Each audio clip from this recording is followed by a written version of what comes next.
Mateus 5, nos versos 14 e 15, Jesus diz que nós somos a luz do mundo. Ele também afirma que não se pode esconder uma cidade no alto do monte e nem uma lamparina debaixo de um cesto.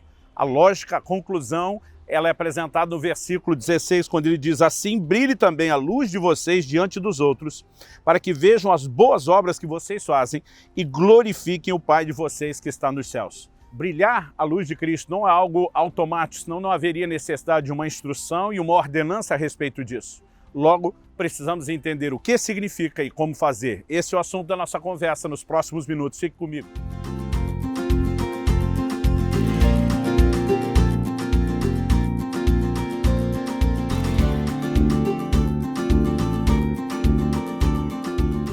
Estou hoje no Largo do Campo Grande, em Salvador, passando para trazer mais uma palavra ao seu coração. O Senhor Jesus fala a respeito de brilhar a nossa luz. E essa é a segunda mensagem de uma série de 3. Na primeira falamos a respeito do bom testemunho. Nessa falarei a respeito das boas obras. E a sequência termina, independente de se seguir ou não uma ordem, comigo falando a respeito do ministério, interpretando o que Jesus quis dizer em relação a isso e aplicando isso em relação ao ministério. Bom, vamos lá. Algo a ser entendido é que quando Jesus fala de boas obras, o adjetivo boas é a palavra grega kalos. Ela tem um significado muito abrangente, assim de uma lista enorme de possíveis virtudes que podem ser traduzidas por ela. Bonito, gracioso, excelente, eminente, escolhido, insuperável, precioso, proveitoso, recomendável, admirável, magnífico. A lista é enorme. Em todas elas, estamos falando realmente de uma virtude a ser apreciada, a ser admirada. Quando Jesus diz: e vejam as vossas boas obras, ele não está apenas falando que as pessoas de repente vão passar os olhos e conseguir reparar as nossas obras. Ele está falando que elas merecem ser admiradas, elas merecem ser observadas com atenção e comentadas com louvor.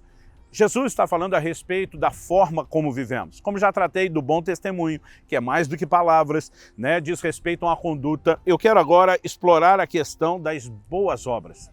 Eu creio que temos vivido uma confusão doutrinária. Durante muitos séculos, a Igreja Romana difundiu uma ideia de salvação por meio de obras.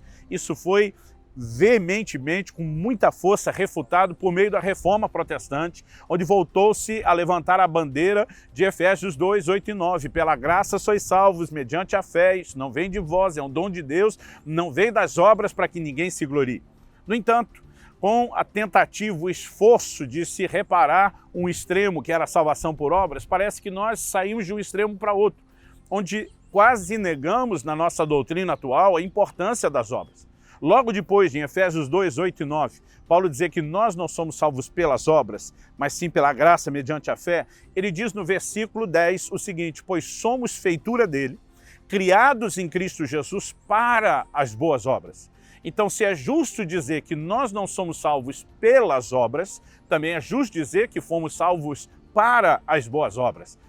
Talvez uma analogia a ser feita aqui diga respeito à santidade. Ninguém é salvo por demonstrar santidade, mas nós fomos salvos para viver santidade. Ou seja, santidade é o resultado na vida dos que foram salvos. Não é algo que a gente coloca como uma qualificação necessária para ser salvo, mas deveria ser a consequência. Quando falamos a respeito das obras também, boas obras não geram nenhum mérito de salvação. A nossa salvação tem como único mérito a obra de Cristo. Uma obra que precisa ser crida, uma manifestação da graça de Deus que se experimenta, que se apropria por meio da fé. No entanto, as boas obras são o destino, a razão da nossa salvação, o lugar onde Deus quer nos levar logo depois de experimentarmos a salvação. Dito isso, acredito que nós precisamos remover essa confusão doutrinária e construir um entendimento correto. Por exemplo, em Tito 2,14, a Bíblia falando da obra de Cristo diz: ele deu a si mesmo por nós, a fim de nos remir de toda iniquidade e purificar para si mesmo um povo exclusivamente seu, dedicado à prática de boas obras. O texto está falando da salvação de Jesus, da remissão que veio pelo fato dele ter se doado em nosso lugar, com o claro propósito de nos remir da iniquidade, purificar para Deus um povo que seja só dele, em outras palavras, santo, mas a Bíblia diz dedicado à prática de boas obras. O que é necessário, importante entender né, é que as boas obras elas comunicam uma mensagem. Por exemplo, quando Jesus na ceia dá uma ordem, né, para Judas, dizendo o que tens de fazer, faça depressa. Nós sabemos que Jesus estava falando a respeito da traição, mas as pessoas à volta não entenderam. A Bíblia diz que entenderam que Jesus estava mandando ele dar alguma coisa para os pobres, já que ele carregava a bolsa, era o tesoureiro do ministério, né? Era a pessoa responsável por coletar e administrar as contribuições que eram feitas ao ministério de Jesus. E só pensaram isso porque era comum Jesus fazer isso, usar o recurso que haviam investido no seu ministério e repartir com pessoas que tinham necessidade. Aliás, é importante entender que Jesus não nos mandaria fazer algo que ele mesmo primeiro não fizesse, né? Ele foi exemplo e referência nisso, até mesmo no cuidado com os necessitados. Houve momentos em que cuidou deles por meio de milagres, multiplicando pães e peixes, mas houve momento onde se repartiam as contribuições que eram dadas ao seu próprio ministério. Né? Ao olhar para Jesus, nós precisamos de fato entender a comunicação, a expressão de um valor, de um fundamento claro na Bíblia. Né? A Bíblia diz que a verdadeira religião para com Deus, Tiago capítulo 1, versículo 27 é essa, né? Visitar órfãos e viúvas nas suas necessidades, ou seja, as boas obras envolvem exercer cuidado e misericórdia para com aqueles que necessitam. Uma segunda coisa a ser entendida diz respeito ao julgamento final, que será de acordo com as obras. Esse julgamento final, nós não estamos falando de um julgamento para a salvação. Paulo se refere ao tribunal de Cristo, ele diz, importa que todos nós compareçamos perante o tribunal de Cristo, onde cada um de nós será julgado por meio daquilo que fez, né, através do seu corpo, das suas obras. Ali, os salvos estarão para decidir não sobre a sua salvação. Em 1 Coríntios, no capítulo 3, Paulo fala de pessoas que serão salvas, mas não terão galardão. E ele fala de gente salva que terá galardão ou recompensa. Então, os salvos que não são salvos pelas obras serão depois julgados pelas obras feitas. E a recompensa a ser recebida será de acordo com as obras. Então, em Apocalipse 22:12, Jesus diz, eis que cedo venho, e comigo está a minha recompensa para dar a cada um segundo as suas obras. Né? Então precisamos entender não só que Deus espera isso de nós, determinou que essa seja a maneira como nós vamos brilhar a luz, não é o meio através do qual conseguimos a salvação, mas o meio através do qual nós compartilhamos e demonstramos aquilo que recebemos, mas também será a forma como no futuro cada um de nós será julgado. Nós vemos isso em Mateus 25, quando Jesus fala do julgamento das nações. O que estará em questão? Obras. Tive fome, me deram de comer, tive sede, me deram de beber, eu estive nu, vocês me vestiram. Sempre o contexto dos julgamentos está relacionado à questão das obras. Né? E olhamos para as Escrituras e percebemos que a Bíblia fala de juízo imediato, mas não imediato. Algumas consequências podem ser experimentadas em vida, né? Quer seja o juízo negativo, quer seja uma recompensa positiva, né? Porque isso também é parte de uma lei espiritual chamada semeadura e ceifa. Mas nós precisamos entender que há recompensas posteriores e todas elas estão relacionadas à maneira como nos conduzimos em relação às obras.